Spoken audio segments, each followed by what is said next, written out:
5, 4, 3, 2, 1. I'm John Miglash for the Wisconsin DMA and the International Society for Strategic Marketing. Good morning, world. How are you doing today? Let's get off and check out the new news. Amazon sales, second quarter. Woo-hoo-hoo! Of course, we kind of knew this was happening, but can you believe this? 43% increase in sales in North America? You thought Amazon was big? Whoa! You know how big 47%? I don't know what they were before, but good Lord.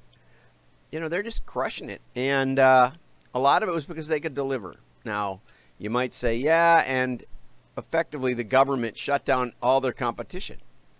But they did take advantage of it. There was a lot of .coms who ran out of inventory. Not Amazon. There was a lot of .coms who couldn't deal with the excess demand. Amazon hired 175,000 people. So, watch out for Amazon anyway. I just thought I'd say that, and you can digest it if you will. Here was an interesting one. About TikTok. I don't know about TikTok that much. I haven't ever loaded the app because I was a little concerned about its spying capability. Microsoft says there's still toes in the water on getting a deal. It sounds like over the weekend, the Justice Department said they think they can ban TikTok from the USA, but Microsoft's ownership takeover would suddenly make it valuable at some level. Although I would say Microsoft is swooping in a really good negotiating position. But people say, well, what happens to life after Google? Well, if they're allowed to keep buying up anything that spurts up next to them, nothing. But part of the hearings were their anti-competitive behavior. This is what happens, okay? There's a new app, not a new app. It's been around for a couple of years. Thriller, which I hadn't ever heard of. And now all of a sudden it's the #1 app in the world. It has a lot of similarities to TikTok, but in some ways, it's like TikTok at a new level. Everything I've ever seen from TikTok is like jumpy and crazy, and it's great for 12-year-olds or something, but I'm not a 12-year-old, and I'd rather have something a little more thought out and maybe not just, Vines was a little like that too. It was, just very, very fast moving, but I have better things to do. So, here's some things about Thriller that are different than TikTok. First of all, it's a platform for music artists. That's what it got built for. But like so many things, like Twitch, which I'm live on right now, Twitch was created for gamers, but has extended into all kinds of live streaming.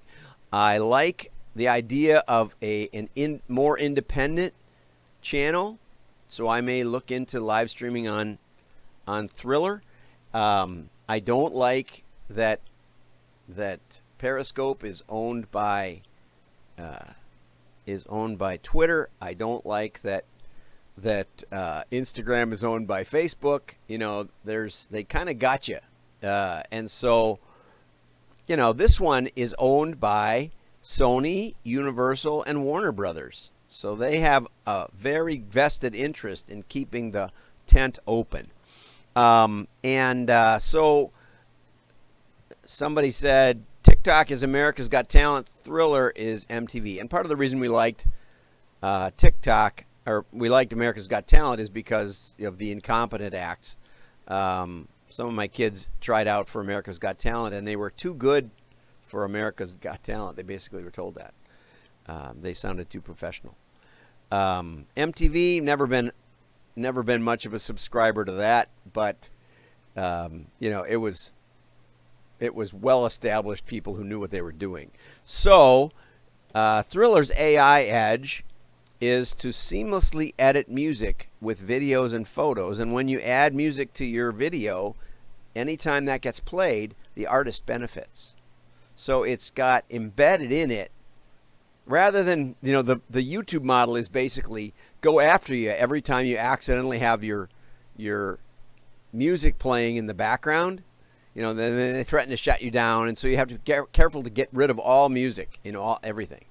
And and oftentimes when I do commercials, I get warning notes from YouTube. Not that anyone cares, because it's a commercial. They want it to be seen as widely as possible. So the copyright owners don't care, but they send me a scary note anyway. Well, this is kind of the opposite, where you're encouraged to play up and coming music, and so the artists get paid and the artists like it. Okay, and so the videos can be shared without being taken down. Unlike YouTube, the content starts ricocheting around the internet, and user activity reminded me of when music.ly scaled. Okay, and I don't know that one either. I'm not really into the music business. The other thing is, we haven't spent $1 on marketing. For you marketers out there, take note, right? Give people something they want, and maybe the world will beat a path to your door. Or influencer acquisition. We're a platform for artists. So I know some artists. I might have to tell them about this. We empower artists to get their brand out in a way that's authentic to them, however you want to do it. And that's why they post for free on the platform. They all post for free on the platform. So I don't know if I'm an artist, but it sounds like a place for me. I'm checking it out. And Thriller will be the home for a comeback fight between Mike Tyson, who says he's hitting like a 30-year-old, and Roy Jones Jr. How cool is that? So we may tune in for that too. This was a great article, I thought. Today's Office, Jim Hawker. He went when the pandemic, right before the pandemic, I think, just before the pandemic hit. They bought this weird van. And we drove around Europe in something similar, a Volkswagen Campmobile. This is looks like a GM custom van with a pop top, and he parked it out front of his house. And so he's able. Apparently, his house is over that way, this way, so he can get Wi-Fi out of his living room. But he's in the dilemma that I was in when 30 years ago I started Miglosh Marketing, which is with little kids, one on the way, but three little kids and one on the way. They didn't understand when Daddy was in his office. I had an office in the basement that was, functional. And the trouble was the kids could come and bang on the door and say, "Daddy, come play." And I didn't know how to communicate that, to 2-year-olds or 1-year-olds. And I didn't really want to. I wanted them to think when Daddy was around that Daddy could come play. That's kind of fun. And, and my wife used to always kind of complain that when Daddy was home, man, the kids would just, when I came home, they would scream and yell and head for the door and hug and, kisses and everything. And she said, "I wish they'd do that when I came home." I said, well, But anyway, this guy did this kind of thing. And so it was excellent, and he got it all working. And he said that now he goes for walks in the neighborhood, and he comes in for lunch, and it's just walking out the door. But I thought that was a really innovative idea, and he said he's not all that interested in anytime soon full-time at the office, but if he does, he's going to try to work more in this style, and I thought good for him. Okay, here's a really great article that we do want to kind of focus on today. Why identity matters to marketers. And what's so interesting about this is we've been on an 18-month quest with a long-time mailer. And I make the claim that you mail to the house and you ship the stuff to the house, so you know who saw your catalog, if you will, and who bought from you. And therefore, you also know who saw it and didn't buy from you, because you have to look at it. There's that level of engagement in mail. Well, that's probably a massive oversimplification. If you were just ready to go start a catalog company and launch it, I don't want to break it to you that it's not as easy as you think. But it's not as easy as you think. And part of the problem is that today most customers key in their own address, and most address matching is driven by address standardization tables that the U.S. Postal Service has built, but they can erase a lot of nuance that a customer might include. Our address, for example, is N57W30470, County Highway K, and the rest of it. And that address line, when an online company checks the address to make sure it's shippable, I will almost always get flagged saying, "Are you sure this is your address?" Because we don't find that. Because most address parsing will want to put a split in it after W, or in front of the W, after the N57 space. That's not according to postal conventions. It's not according to standardization. And the county road K, county highway K, CHWYK, or it could also be, which used to be before they got these weird addresses, it used to be 1000 West Lisbon Road, which I would much rather have. And I don't think I get much mail that way anymore, but it is also, it is a former address. And GPSs are just now starting to figure out Waukesha County. And so what happens is that the customer buys from our client. They type in their address however they see fit. And we then try to figure out how they match up with the list of addresses we mailed. And, in single-family dwelling, it might be okay. They might be a different person than was in the household, right? Might be a husband-wife thing, or a boyfriend-girlfriend thing, or a kid thing, or a blended family thing, or a duplex, or a high-rise. There's a lot more nuance, and they could spell things different, or misspell things, or misspell their own name. Plenty of those. And so our ability even to tie it back to the address list that we mailed is not 100%. And you say, well, just loosen it up a bit. If they get close, say it's a match. Yeah, you can do that, and it benefits the mail. The trouble is, in a high-rise, oftentimes in single-family dwellings, we want to just ignore the last name or the name, first and last name, because there's multiple people, and we'll just, if we mail them a catalog and somebody orders, great. But in a high-rise, you can't do that. Can't ignore any of that. So if we loosen it up for the single-family dwellings, we tend to match maybe 100 names in the high-rise, all at the same address.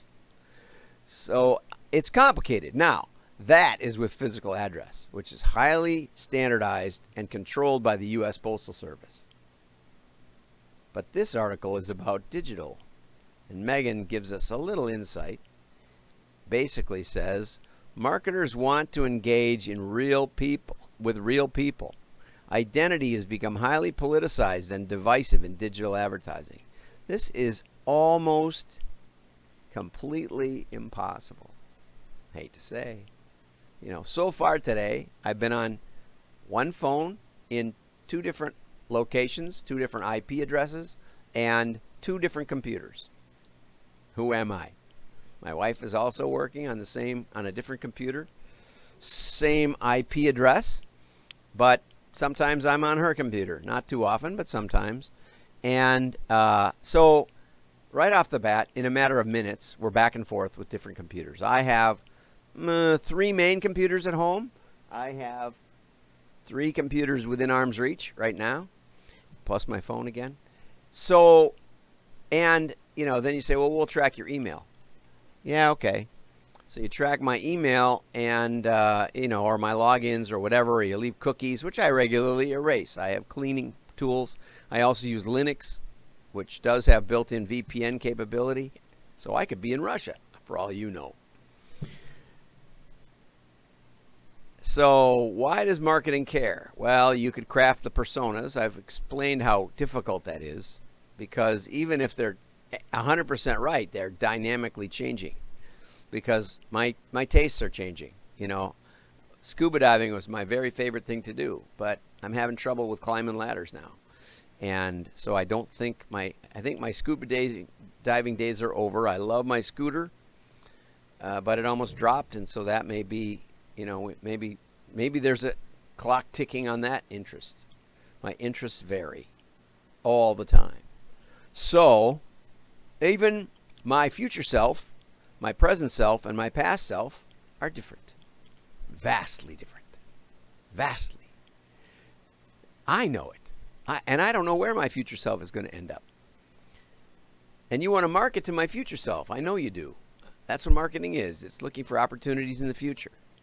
So very, very difficult. So anyway, it's very defeating to turn your personas into addressable addresses. Yes, it is, if not impossible. Only for them to fail, or worse yet, not to be able to prove that they didn't fail. My heart goes out to you. We do very, very well at proving that we haven't failed and proving that we make a lot of money for people.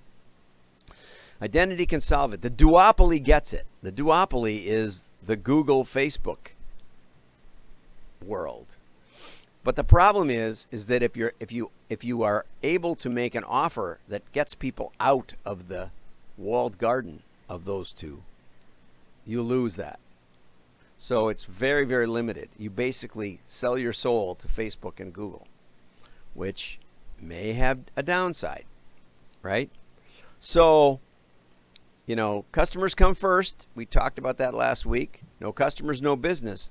But who is the customer is difficult even if you think about your own household, your own family, your own kids. I got one of my daughters started on buying from Land's End. I had started buying in the 70s. I still do. Still like Land's End. Got a Land's End fleece on today because it was in the 50s last night. Global warming. Anyway, so I know. But it sure wasn't very hot this summer. We hit 90 about 4 days, just barely up into 90. And so my identity has moved around a lot. That was before the internet. My daughter, I said, place an order with Land's End, and they'll put your name on, in there. Land's End only had the capability of saving a 3-line address, not a person. So they were marketing mostly to single-family dwellings. Or they had one person, but not the rest of us.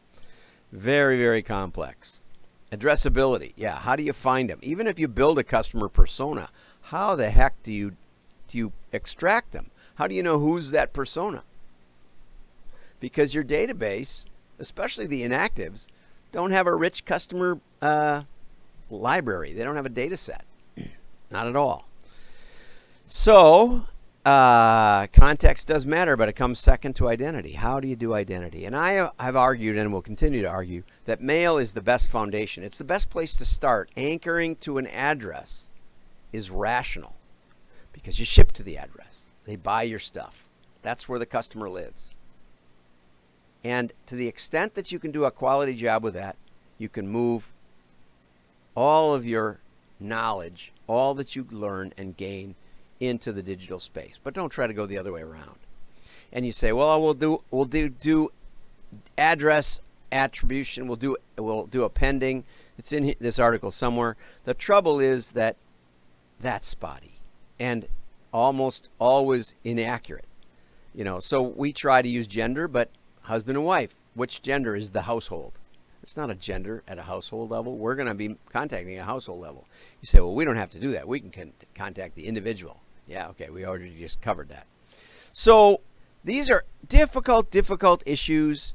I think digital is handicapped far more. They're always difficult.